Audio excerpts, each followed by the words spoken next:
और ये मैं नहीं कर रहा, ये कर रहा है गुलबदन नायब, जिसने ऑस्ट्रेलिया को अपने डोले दिखा दिखा के ठोक दिया, पूरा ठोक दिया। 2023 वर्ल्ड कप का जो बदला अफगानिस्तान ने इस वर्ल्ड कप में ऑस्ट्रेलिया से लिया है ना, ओहो हो, मजा आ गया। ये मैच आपने अगर मिस किया है ना, तो बहुत बढ़िया मैच आपने ऑस्ट्रेलिया और अफगानिस्तान का मिस कर दिया।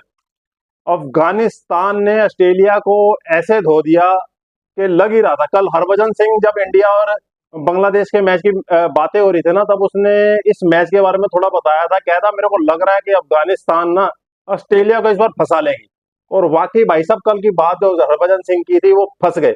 ऑस्ट्रेलिया वाले कंगारू को फंसा दिया। अब उनकी सेमीफाइनल में जाने की जो उम्मीदें है ना, बहुत कम हो गई है। अगर बाई चांस कल ऑस्ट्रेलिया इंडिया से हार गया तो पक्का 100% बाहर हो जाएगा। और भाई, क्योंकि ऑस्ट्रेलिया का मैच इंडिया के साथ है और अफगानिस्तान का मैच बांग्लादेश के साथ है। अब इस ग्रुप के समीकरण बहुत अलग हो गए हैं। मैच की बात मैं आगे करता हूँ, अफगानिस्तान ने क्या जबरदस्त खेल दिखाया, लेकिन पहले थोड़े समीकरण को देख लें। अगर इंडिया तो सेमीफाइनल में पक्की पहुंच गई है, अब इसमें कोई दो राय नहीं है, क्योंकि ऑस्ट्रेलिया का मैच हार चुकी है। अब ऑस्ट्रेलिया को अगला मैच इंडिया से 100% जीतना ही जीतना है, और अच्छे रन रेट से जीतना है अगर इंडिया से ऊपर आना है तो हमें एक ऑस्ट्रेलिया की खतरा था, वो अफगानिस्तान ने वो खतरा हमारा थोड़ा सा कम कर दिया।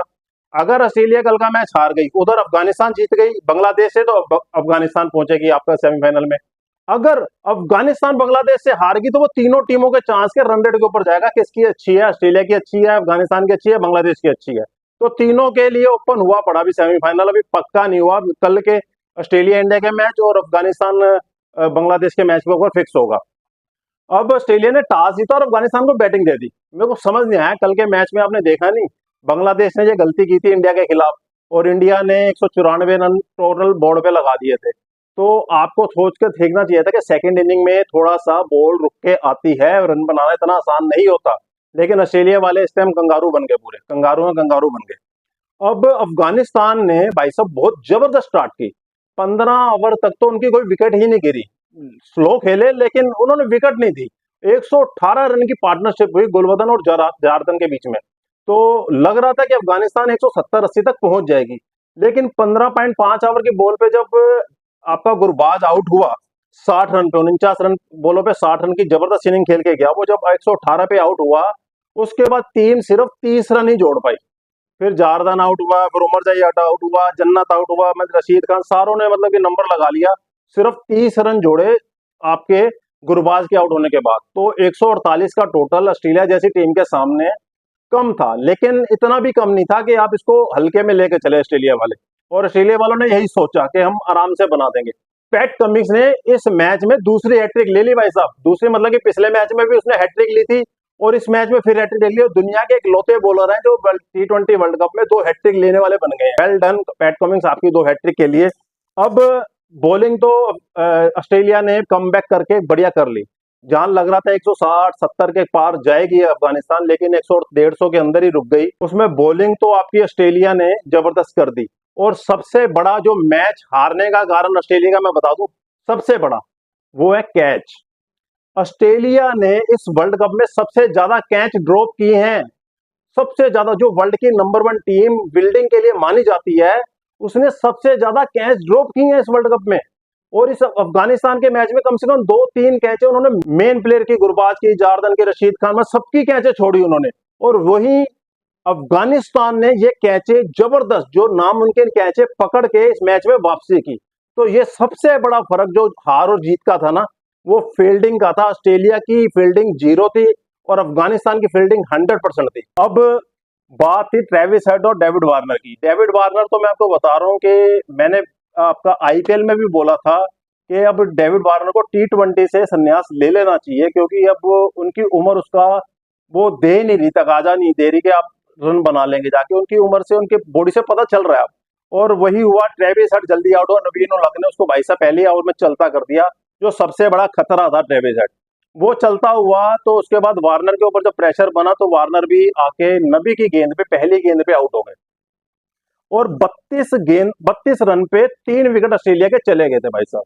और अब स्टोनिस और मैक्सवेल, स्टोनिस तो इस वर्ल्ड कप में जबरदस्त फॉर्म में चल रहे हैं, जबरदस्त फॉर्म में चल रहे हैं। और मैक्सवेल का तो पता ही है, वो अफगानिस्तान के खिलाफ देखते भूत बन जाता है।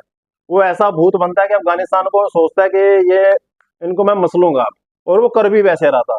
लेकिन गलती होगी स्टोनिस से, स्टोनिस जल्दबाजी कर गए, उनको मैक्सवेल के साथ खड़े होकर चलाना था मैच को, एक दो सिंगल अंगल दे के आपको मैक्सवेल को स्ट्राइक पे रख के, क्योंकि जिस ओवर में मैक्सवेल आउट हुआ ना, अगर 2 ओवर और मैक्सवेल रुक जाता तो आराम से फिनिश कर देता, वो 2 ओवर पहले ही फिनिश करता है इस गेम को।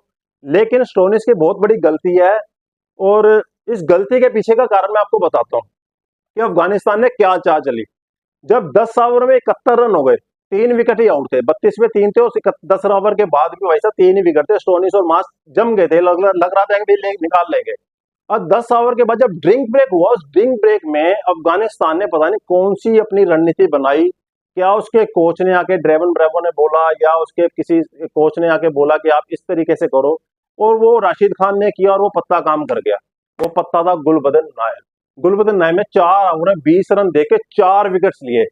अब 11वें ओवर में गुलबदन नायब आए थे, उस वक्त राशिद खान के 2 ओवर पड़े हुए थे, नवीन उल हक के 3 ओवर पड़े हुए थे, नूर अहमद के 3 ओवर पड़े हुए थे, नबी के 3 ओवर पड़े हुए थे, और गुलबदन नायब इनके पार्ट टाइम बॉलर हैं। कमेंटेटर वहां से बोल रहे हैं कि इतने आपके पास ऑप्शन पड़े हुए मेन बॉलर्स के, आपको विकेट्स की जरूरत है, और आप गुलबदन नायब से बॉलिंग करवा रहे हैं, जो अफगानिस्तान के लिए भाई साहब गलत साबित होगा। ये कमेंटेटर बोल रहे थे, लेकिन अफगानिस्तान कुछ और ही सोच के आई थी, गुलबदन नायब कुछ और की सोच के आए थे। उन्हें आते ही पहले ओवर में पहले स्टोनिस को आउट किया, उससे अगले ओवर में भाई टिम डेविड को खा गए, उसके बाद मैक्सवेल को खाया, और उसके बाद पैट कमिंस को खाया। मेन 4 विकेट जो इस मैच को निकाल सकते थे, गुलबदन नायब ने खिला ली, और मैन ऑफ द मैच बने वो इस मैच में ऑस्ट्रेलिया को हराने के लिए। पैट कमिंस की जो आपकी हैट्रिक थी ना, उसके ऊपर एक गुलबदन नायब की 4 विकेट भारी पड़ गई। अब ऑस्ट्रेलिया के ऊपर बहुत बड़ा प्रेशर है, उसकी रन रेट भी डाउन हो गई है, अब 2 में से 1 मैच हार भी गई है। तो अब इंडिया को बस यही करना है कि अब रन रेट का पंगा जो पड़ना है ना, रन रेट के हिसाब से थोड़ा सा ऑस्ट्रेलिया को, चाहे हार भी जाए ऑस्ट्रेलिया से, हारना नहीं है, मैं वैसे ही बता रहा हूँ आपको, एक अगर हार भी जाए तो इस हिसाब से हारे ताकि रन रेट ज्यादा हिले ना, डुले ना, ऑस्ट्रेलिया की ज्यादा बढ़े ना और आपकी ज्यादा कम ना हो, बस इस हिसाब से रहना है। तो मजा आ गया भाई साहब, अफगानिस्तान वालों, गान के बंदो, आपने तो फटे चकते पूरे। ऑस्ट्रेलिया वालों को सोचना चाहिए था, उन्होंने हल्के में ले लिया अफगानिस्तान की टीम को, और उसका खमजियाना उनको भुगतना पड़ा। आपको क्या लगता है कि अफगानिस्तान ने जबरदस्त बैटिंग की, जबरदस्त बॉलिंग की, और सबसे बढ़िया जबरदस्त फील्डिंग की, इसमें कैच जो इन्होंने पकड़े हैं ना, नूर अहमद, जो जितने भी प्लेयर आपके, गुरबाज, नूर अहमद, राशिद खान, जिन्होंने भी कैच पकड़े हैं, क्लास कैचे थे, और ऐसी कैचे, इससे आसान कैचे ऑस्ट्रेलिया ने छोड़ी थी। और सबसे बड़ा पग्गा ही ऑस्ट्रेलिया की फील्डिंग का रह गया इसमें, जो 20 से 25 रन फालतू बन गए अफगानिस्तान के, और वही 20 से 25 रन की हार इनकी इस मैच में हो गई।